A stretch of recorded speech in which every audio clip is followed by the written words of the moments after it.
예, 사랑하는 성도 여러분, 한 주간 평안하셨죠? 하나님 은혜와 여러분의 기도로 저도 한 주간 잘 보냈습니다.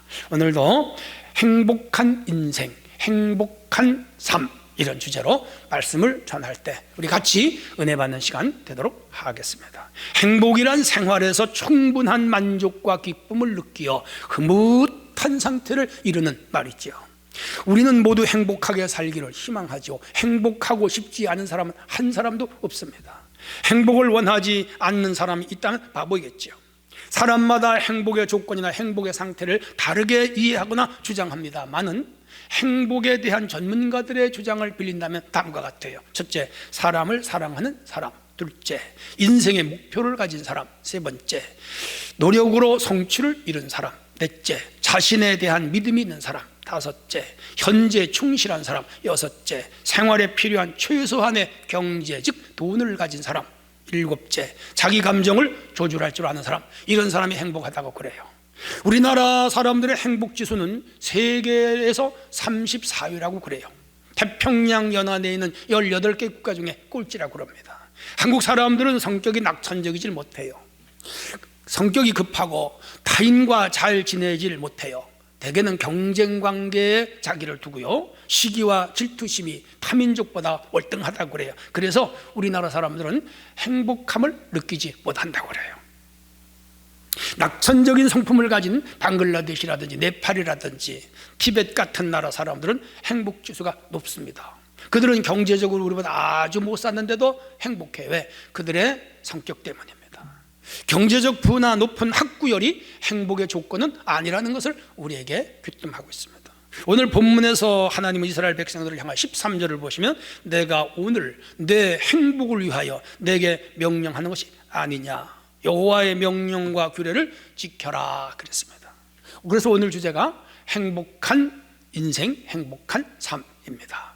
자, 그러면 어떻게 우리가 행복하게 살아갈 수 있을까요? 우리 과제지요. 첫 번째 주제입니다. 몸과 정신이 건강해야 행복합니다. 본문에 건강이 행복의 조건이라고 딱 짚어서 명시한 구절은 없어요. 그러나 하나님의 명령과 규례대로만 살면 우리가 건강하고 행복하게 살아갈 수가 있습니다. 율법과 복음의 핵심 내용은 우리의 몸과 마음을 다스리는 내용들이에요. 구약에는 먹을 것을 먹지 말라, 가지 말 것을 가지 말라, 보아서는 안 들 것은 보지 말라, 가까이 해서는 안 들 것은 가까이 하지 말라. 이런 것들을 잘 지키면 위생적으로도 정신적으로도 영적으로도 종교적으로도 하나님과 바른 관계 안에서 건강하게 살아갈 수가 있지요. 신약에서는 이제 이 외적인 것보다는 내면적인 것, 마음을 다스릴 줄 알도록 가르치고 있습니다. 예를 들어서 마음이 가난한 자가 복이 있다, 긍휼히 여기는 자가 복이 있다, 온유한 자가 복이 있다, 마음이 청결한 자가 복이 있다, 화평케 하는 자가 복이 있다. 그러니까 마음을 잘 다스리는 거죠. 성령의 9가지 열매 여러분 아시죠? 사랑, 희락, 화평, 오래 참음, 자비, 양선, 충성, 온유, 절제. 이것도 다 마음을 잘 다스리는 거죠. 마음의 상태죠. 그러니까 구약은 외적으로 먹는 것 먹지 않는 거에서 몸을 잘 관리해야 되고, 신약은 우리의 마음을 잘 관리하는 거예요. 그러면 마음도 건강하고 정신도 건강하고 육도 건강하게 살아갈 수 있다, 그 얘기죠. 얼마 전 의료공단에서 우리 대한민국 국민은 2년에 한 번씩 의무적으로 정기검진을 받잖아요. 올해 제 차례라서 받았습니다. 하는 김에 내시경, 대장 내시경도 했고요, 간도 받고요, 췌장이라든지 신장이라든지 중요한 부분은 다 검사를 받았습니다. 그런데 일부를 제외하고는 아주 건강하다고 의사가 저에게 진단을 내렸습니다. 의사가 저에게 묻기를 술과 담배를 안 하셨죠? 안 했다고. 그랬더니 건강 상태가 비교적 좋습니다 그랬어요. 무엇을 의미합니까? 우리가 술과 담배만 안 해도 우리의 건강이 어느 정도 유지된다는 거죠. 우리나라 남자들은 일생 동안 13년을 앓는다고 그래요. 80년을 인생의 주기로 볼 때 19.8%를 앓으면서 사는 거죠. 여자는 더 앓아요. 18년 동안을 앓습니다. 여자는 24% 80년 주기에 오래 앓는 거죠. 그래서 남녀 평균을 냈더니 약 20% 인생의 거의 4분의 1을 앓다가 죽어요. 하루 8시간 일하고 8시간 자고 4시간 앓고 4시간 여가선영을 하는 꼴이지요. 이것은 미국 의학협회가 발표한 내용입니다. 자, 아래서 제시하는 8가지를 지키면 건강하게 살 수 있다. 이것도 미국 의학협회에서 발표한 내용입니다. 첫째, 나는 건강할 수 있다고 믿어라. 이게 심리 상태예요. 두 번째, 자신의 일을 좋아해라. 자기가 일을 즐거움으로 해야 돼요. 세 번째가 1개 이상의 취미 활동을 해라. 노래라든지 등산이라든지 스포츠라든지 시를 쓴다든지 뭐 이런 거 하면서 살면 행복해요. 네 번째는 사람들을 좋아하라. 은둔하거나 회피하면 건강하지 않아요. 다섯째, 당신에게 주어진 환경을 변화시킬 수 없어도 그냥 받아들여라. 만족해라. 그 다음 역경을 요리하고, 그 다음 명랑한 말, 재미있는 말, 남에게 도움이 되는 말을 훈련해라. 그래서 유머나 코미디 같은 게 좋아요. 그리고 늘 도전하고 성취하고 또 전진해라. 그러면 행복할 수 있다. 새겨들어야 할 말들이죠. 한국 텔레비전에서는 국민 건강을 위해 노력을 많이 해요. 소위 먹방, 의방 같은 거 합니다. 전문 의사들이 나와서 건강 상식들을 많이 토론하고 가르쳐 주지요. 우리가 의학을 전공하지 않아서도 상당한 상식들을 한국 국민들은 가지고 있죠. 이런 내용들만 잘 실천해도 상당히 건강에 도움이 됩니다. 하나님은 우리가 건강하게 사는 것을 원해요. 사랑하는 자여 내 영혼이 잘됨 같이 내가 범사에 잘되고 강건하기를 내가 간구하노라. 요한 3서 1장 2절이잖아요. 평강을 주께서 때마다 일마다 너에게 평강 주시기를 원하노라. 하나님 우리에게 평강 주시기를 원하죠. 예수님 부활하셔서 제자들에게 첫 번째 하신 말씀이 뭔지 아십니까? 평강이 있을지어다 그랬습니다. 중요한 겁니다. 하나님은 우리가 이렇게 건강하게 사는 것을 원하고 또 원하. 마치 부모가 자식을 사랑하듯 관심을 갖듯 하나님은 우리의 건강에 관심을 갖는 것이죠. 우리 성도들 가운데 아픈 분들이 있습니다. 안타깝지요. 질고와 싸우는 분들이 있습니다. 마음이 아파요. 수술을 하신 분도 있고 지금도 아파서 교회 못 나오시는 분들도 있고요. 또 여러분 다 한두 가지 병은 다 가지고 있어요. 건강도 하나님 주시는 선물이죠. 여러분 하나님의 말씀을 잘 지켜서 우리의 삶 속에 건강이 유지되고 건강하게 한평을 살도록 노력해야 됩니다. 예수님은 그가 채찍에 맞음으로 우리가 나음을 입었도다. 이사야 53장 3절에서 예수님이 십자가에 채찍에 가시에 찔리시고 그 고통을 당하신 것은 우리의 질고를 짊어지셨기 때문이라 그랬습니다. 우리의 질고를 짊어진 주님을 의지하고 주님 뜻에 맞게 살아가기만 하면 주님은 우리의 건강을 일생 동안 책임져 주십니다. 치료를 여호와 라파라 그러는데 여호와 라파의 은혜가 우리 성도들에게 임하셔서 한평생 몸과 정신, 영혼이 건강하게 살아갈 수 있기를 주의 이름으로 축원합니다. 두 번째 주제입니다. 자신의 일을 즐겁게 해야 행복합니다. 인간은 직업의 동물이에요. 일생 동안 일을 하다가 생을 마칩니다. 즐거운 마음으로 일을 하느냐 억지로 일을 하느냐에 따라 행복의 감정이 다르지요. 저는 많은 목회자들을 만나면 직업이 목회자니까 두 종류의 목회자예요. 목회를 즐거운 마음으로 기쁜 마음으로 사명감으로 그야말로 재미있게 하는 분들이 있어요. 행복감을 느껴요. 아주 건강해요. 그런데 이 목회를 억지로 하는 분들이 있습니다. 마치 소가 멍에를 메고 주인이 때려야 가듯이 싫어서 하기 싫은 걸 억지로 마지못해 힘들게 그렇게 하는 분들이 있어요. 행복감도 못 느끼고 동시에 목회도 잘 안 됩니다. 스스로 불행한 거죠. 즐거운 마음으로 일을 해야 능률도 오르고 행복감이 있죠. 그래서 카일 라이라는 유명한 사람은 자기 일을 찾는 사람은 행복하다. 의미 깊은 말입니다. 사람의 직업군에는 전문직, 사업가, 사무실 노동자, 관리자, 농업, 건설, 광업, 운송 노동자, 업, 생산업자, 서비스업 공무원 수없이 많은 직업들이 있지요. 한국노동연구원에서 의하면 육체 노동 직업군이 행복감이 낮고 전문직의 행복감이 조금 높다 그렇게 말했습니다. 중요한 것은 자신이 일해서 먹고 살고 자기의 꿈을 성취해 가는 사람들이 대체로 행복감을 느끼더라. 평생토록 자신이 하고 싶은 일을 하면서 살아가는 것은 제일 행복한 일이죠. 사람의 육체와 정신이 건강하다면 어떤 일을 해도 행복하고요, 육체와 정신이 약하면 어떤 일을 해도 불행하죠. 내가 지금 일할 수 있는 것에 대하여 늘 감사해야 되죠. 일하고 싶어도 일이 없어서 못하는 분들이 오늘 우리 사회에 많이 있습니다. 또는 일을 하고 싶어도 그 분야의 기술이나 혹은 자격증이 없어서 못하는 분들도 많이 있습니다. 지금 여러분이 어떤 일을 하고 있다면 하나님 주신 겁니다. 그 자리에서 최선을 다해서 일을 하시고, 내가 좀 더 좋은 일을 하고 싶다 그러면 여러분이 기술을 배우거나 자격증을 취득해서 그쪽으로 옮기면 됩니다.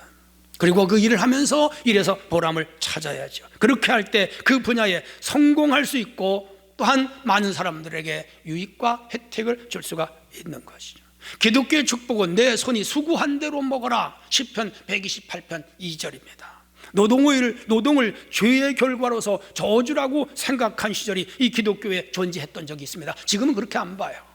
노동을 저주로 보는 견해는 고대 헬라 철학에서 온 소위 노동 천민 사상에서 온 건데, 이건 이원론 사고입니다.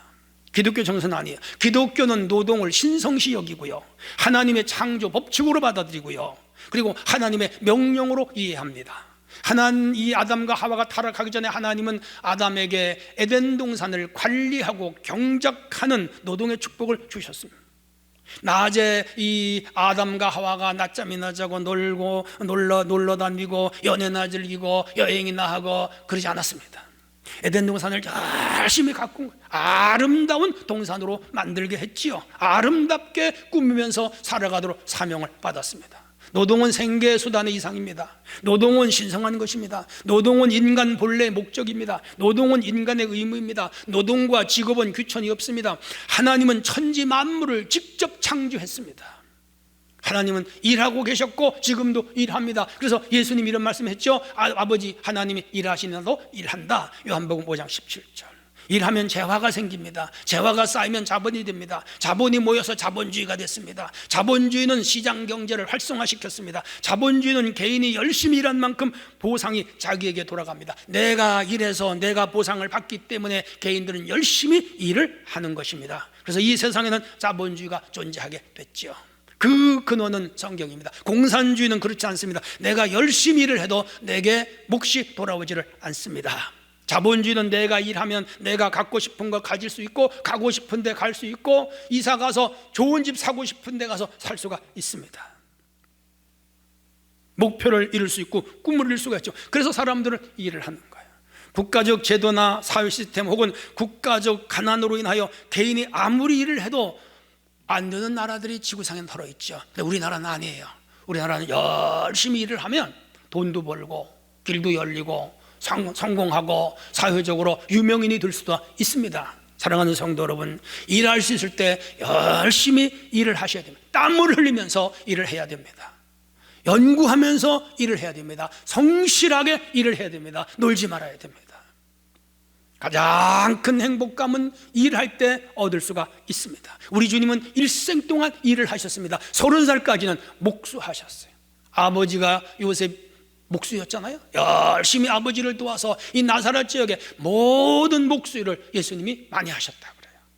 그리고 공생에 들어서서는 예수님은 죽는 날까지, 마지막 십자가에서 다 이루었다 할 때까지 복음 사역, 하나님 나라 복음 증거, 영혼 구원, 하나님의 뜻을 성취하는 거룩한 일을 하다가 가셨죠. 우리 모두 열심히 일을 해야 됩니다. 그래서 우리가 육체가 먹고 살기 위하여, 가정을 잘 이끌어가기 위하여, 사회적인 성공과 기여를 하기 위하여 일을 해야 되고, 영적으로는 예배하는 일, 기도하는 일, 봉사하는 일, 전도하는 일, 영성을 회복하는 일, 이웃을 섬기는 일, 사명을 감당하는 일, 직분을 감당하는 일, 다 거룩한 일이죠. 그래서 오늘 우리가 모두 이 거룩한 일과 우리의 일반 직업과 가정을 이끌어가는 일들을 충실히 감당해서 하나님 주시는 행복을 마음껏 누리며 살아가는 성도들이 될 수 있기를 바랍니다. 세 번째 주제입니다. 사랑하며 사는 사람이 행복합니다. 10장 19절입니다. 너희는 나그네를 사랑하라. 전에 너희도 애굽 땅에서 나그네 되었음이니라. 어느 교회 목사님이 설교 시간에 교인들에게 물었습니다. 교인 여러분들 중에 누구를 미워하는 분이 있습니까? 하라고 물었더니 저쪽에서 할아버지 한 분이 손을 번쩍 들면서 나는 남을 미워합니다 그랬습니다. 목사님 웃으시면서 그래 교인들 중에 어떤 분이 밉습니까? 그랬더니 이 할아버지가 전에는 많이 미웠는데 지금은 다 죽었지 그러더랍니다. 사랑하는 성도 여러분, 사랑할 줄 아는 사람이 행복합니다. 미워하는 사람 마음속에는 행복이 없어요. 사랑을 받을 때보다 내가 사랑을 할 때도 행복합니다. 사랑에 빠진 사람은 정신 나간 것 같잖아요. 그 행복감에 빠진 거예요. 애인과 같이 있고 싶고, 좋은 데 가고 싶고, 맛있는 거 먹고 싶고, 좋은 것 있으면 사주고 싶고, 떨어졌으면 보고 싶고, 그 사랑의 감정인데 행복의 감정이 있죠. 유행가 가사가 있잖아요. 보고 또 보고 싶다, 함께 있어도 보고 싶다, 뒤돌아서면 또 보고 싶다. 그 행복의 감정이에요. 그 사람의 심리는 자신 때문에 상대방이 행복감을 느낄 것이라고 생각했기 때문에 행복하기도 하지만, 그 사람과 함께 있기 때문에 자신도 행복감을 느끼는 거죠. 이성간의 사랑은 뇌에서 도파민이라든지 옥시토신이라든지 또 엔돌핀이 나오기 때문에 그 행복감을 느낀다 그래요. 그 일시적인 거예요. 이러한 이성적인 사랑은 오래가지 못한다 그래요. 결혼하면 도파민이 안 나온대. 그래서 호르몬이 나오지 않으니까 상대방을 미워하기 시작한다 그래요. 괜히 결혼했다, 내가 눈꺼풀에 뭐가 씌웠지, 콩깍지가 씌웠지, 그런 말을 합니다. 근데 비단 이성적 사랑에만 호르몬이 나오는 것은 아니고요, 의학자들의 말을 빌리면 남을 사랑하면 이 뇌에서 여러 가지 행복을 주는 호르몬이 배출된다 그래요. 하나님이 우리에게 주신 생리학적 축복이에요. 자연적 은총이지요. 우리는 사랑하면 무한한 행복을 느낄 수가 있어요. 사랑보다 더 중요한 건 없고요, 이 세상에 사랑보다 더 큰 가치는 없지요. 이 세상에 사랑이 없다면 인간이 살아야 할 이유는 없지요. 사랑 때문에 사는 거예요.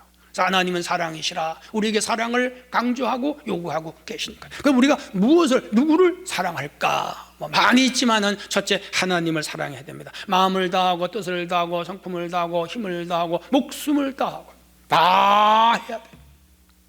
그래서 하나님을 사랑해라, 하나님 뜻이에요. 그러면 행복해져. 두 번째는 사람을 사랑해야 됩니다. 사람은 미움의 대상이 아닙니다. 시기의 대상도 아닙니다. 질투의 대상도 아닙니다. 경쟁의 대상도 아닙니다. 예수님은 이웃을 사랑하고 원수까지도 사랑해라. 그게 기독교의 기본 정신이고 기본 가치입니다. 왜? 우리에게 유익해서 사랑하라 그런 거예요. 우리 스스로 행복해지기 때문에 사랑하라 그래. 여러분, 남을 사랑해 보세요. 아내를 사랑하고 남편을 사랑하고 부모를 사랑하고 자신을 사랑하고 교회에서 형제들을 사랑해 보세요. 행복할 거야. 그러나 미워하면 불행해집니다. 또 하나는 자연도 사랑하면 행복감을 느끼고 잘 성장한다고 그래요. 자연도 사랑해야 돼. 제가 예화집에서 읽은 얘기예요. 제주도 서귀포의 정 집사님은 돼지를 키우는데 돼지우리에 매일 극동방송을 틀어줘요. 목사님 설교 틀어주고 찬송 틀어주고, 돼지들이 방송을 들으면서 꿀꿀이 사료를 먹고 똥을 싸고 거기서 뒹굴고 그래요. 그런데 잘 번식했어요. 잘 번식한다는 거예요.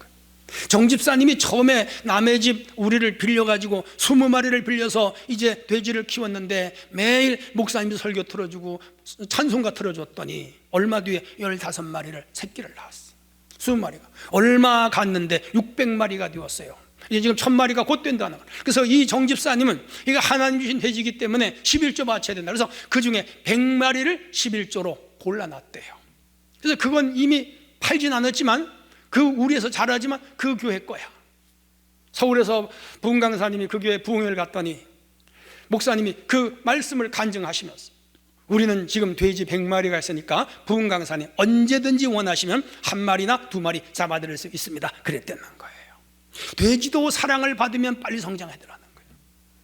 가족을 사랑해야 됩니다. 친구를 사랑해야 됩니다. 이웃을 사랑해야 됩니다. 무엇보다 교회 안에서 믿음의 형제들을 사랑해야 됩니다. 요한은 이렇게 말합니다. 사랑하는 자들아, 하나님이 이같이 우리를 사랑하셨은즉 우리가 서로 사랑하는 것이 마땅하도다. 요한일서 4장 11절. 또 들어보세요. 누구든지 하나님을 사랑하노라 하고 그 형제를 미워하면 이는 거짓말하는 자니 그 보는 바 형제를 사랑하지 아니하는 자가 보이지 못하는 바 하나님을 사랑할 수 없느니라. 맞아요. 요한일서 4장 20절. 또 들어보세요. 자녀들아, 우리가 말과 혀로만 사랑하지 말고 행함과 진실함으로 하자. 요한일서 3장 18절. 다 사랑입니다. 하찮은 세상의 풋사랑이라든지 무슨 남녀간의 사랑이 아닌 이 거룩한 사랑, 숭고한 사랑, 하늘나라의 사랑, 진실한 사랑입니다. 이런 사랑이 우리 성도들 간에 있어야 할 줄로 믿습니다. 이제 우리를 돌아보십시다. 여러분, 하나님 진심으로 사랑합니까? 어느 정도 사랑합니까? 아브라함은 아들 이삭을 하나님께 드릴 정도로 사랑했지요. 해서 하나님이 내가 나를 사랑하는 줄 이제 알았다. 창세기 22장 12절. 다윗은 원수의 아들인 요나단을 사랑했고 요나단은 아버지의 원수인 다윗을 사랑합니다. 대단하지요. 이 두 사람의 사랑은 우리가 영원히 기억해야 할 사랑입니다. 이런 사랑을 해야 돼요. 우리는 교회에서 성도들을 사랑해야 됩니다. 내가 남을 미워하면 그 사람도 나를 미워하고, 내가 그를 사랑하면 그 사람도 나를 사랑합니다. 사랑은 상대적이죠. 한쪽에서 일방적으로 사랑을 요구하면 그건 죄악이지요. 자신이 남을 때리면서 상대방에게 아무 얼 맞지 말고 맞기만 해라, 그런 것과 똑같은 거죠. 성경은 서로 사랑해라. 우리는 서로 사랑하는 기술을 가져야, 그리고 서로 사랑할 때 행복을 느끼지요. 행복에 젖어들지요. 행복이 충만하지요. 하나님이 기뻐하시고 성령이 기뻐하시고 일의 능률이 오르고 삶의 보람이 있고 생의 기쁨이 있지요. 우리 주님은 하나님을 사랑했죠. 그래서 십자가 지는 일까지도 수용합니다. 그 삶을 통하여 하나님 사랑을 증명하셨죠. 우리 예수님의 삶입니다. 십자가에서 하나님과의 수직, 그리고 인간과의 수평, 그래서 십자가가 되면 하나님도 사랑하고 우리도 사랑했습니다. 하나님을 버리고 떠난 인간, 하나님을 배반하고 반역한 인간까지 품으시고 사랑한 하나님의 사랑, 예수님의 사랑, 성령님의 사랑, 우리는 기억해야 합니다. 하나님과 이웃을 온 마음을 다해 사랑하는 그 사랑을 가는 우리 모든 성도가 될 때 무한한 행복을 누리게 될 것입니다. 마지막 네 번째 주제입니다. 하나님과 바른 관계 있을 때 행복합니다. 13절이에요. 내가 오늘 내 행복을 위하여 내게 명하는 여호와의 명령과 규례를 지킬 것이 아니냐, 이렇게 퀘스천하고 있습니다. 세상의 모든 것들은 제자리에 있을 때 평온하지요. 바람에 나무가 흔들릴 때 불안합니다. 사람이 너무 빠르게 뛰면 불안합니다. 자동차가 너무 빨리 달리면 불안합니다. 사람과 사람이 정상관계가 아닐 때 불행합니다. 불편합니다. 하나님과 우리가 정상관계가 아닐 때 우리는 불행하고 불편합니다. 행복이 사라지죠. 하나님과 바른 관계 안에 있을 때 행복하고요, 사람과 사람이 바른 관계 있을 때에 행복하지요. 그래서 오늘 본문에 명령과 규례를 지켜라, 도둑질하지 말아라, 간음하지 말아라, 거짓말하지 말아라, 남의 것 탐내지 말아라, 사람 죽이지 말아라, 그거 지키면 행복하다 이 말이에요. 그걸 안 지키면 불안하고 초조하다 그 말이에요. 대한민국의 법을 잘 지키면 불안하지 않습니다. 두렵지 않습니다. 경찰이나 검찰이 우리에게 관심을 갖지 않습니다. 하지만 죄를 지으면 두렵고 그때부터 우리는 심리적으로 쫓기고 실제적으로 쫓겨야 됩니다. 도망자가 되어야죠. 마찬가지로 하나님 말씀 안에 있을 때 우리는 행복하고 하나님과 바른 관계를 맺고 살 때 우리는 무한한 행복을 누릴 수가 있는 거죠. 그래서 말씀을 읽는 자와 듣는 자와 지키는 자가 복이 있다, 요한은 계시록 1장 3절에서 말씀합니다. 하나님 말씀을 잘 지킨 사람은 다윗이지요. 그는 하나님의 말씀을 송이꿀보다도 달다 그랬습니다. 주의 말씀이 어찌 그리 단지요, 그렇게 말했습니다. 신명기 언약의 실천자. 그는 하나님 말씀을 삶의 터전으로 삼았죠. 그는 말씀을 양식으로 삼았습니다. 하나님의 말씀을 지도처럼 펴놓고 따라갔습니다. 그는 약간의 실수가 있긴 있었지만 철저하게 회개합니다. 그것도 말씀을 따라 회개한 거예요. 그랬더니 하나님이 그에게 전무후무한 복을 주셨죠. 소위 행복자로 살아간 겁니다. 우리들도 하나님 말씀을 잘 따라야 됩니다. 규례와 계명과 법도를 지켜야 됩니다. 좌로나 우로나 치우치지 말아야 됩니다. 이런 사람은 이 세상에서 행복하게 살 수가 있습니다. 하나님의 말씀을 따라 사는 자들은 믿음과 소망을 하나님께 두고 사는 자들입니다. 하나님께 소망을 두는 사람은 이 세상에 어떤 환난이나 고난이나 역경에도 흔들리지 않습니다. 미혹이 와도 유혹이 와도 흔들리지 않습니다. 이런 사람은 반석 위에 집을 지은 자와 같습니다. 바람이 불고 홍수가 나도 그 집이 무너지지 않습니다. 왜? 하나님의 말씀에 뿌리를 두고 살기 때문입니다. 하나님과 바른 관계 안에 있기 때문입니다. 사랑하는 성도 여러분, 하나님과 바른 관계 안에 있을 때 진정한 행복이 있음을 기억하시고 오늘도 하나님과 좋은 관계를 맺으며 살아가는 성도가 되시기를 바랍니다. 결론입니다. 코로나19는 아직도 우리를 힘들게 합니다. 이런 때일수록 마음을 넓게 가져야 됩니다. 몸과 정신을 건강하게 관리해야 됩니다. 자신이 하는 일에 불평하지 말고 최선을 다해서 일을 하셔야 됩니다.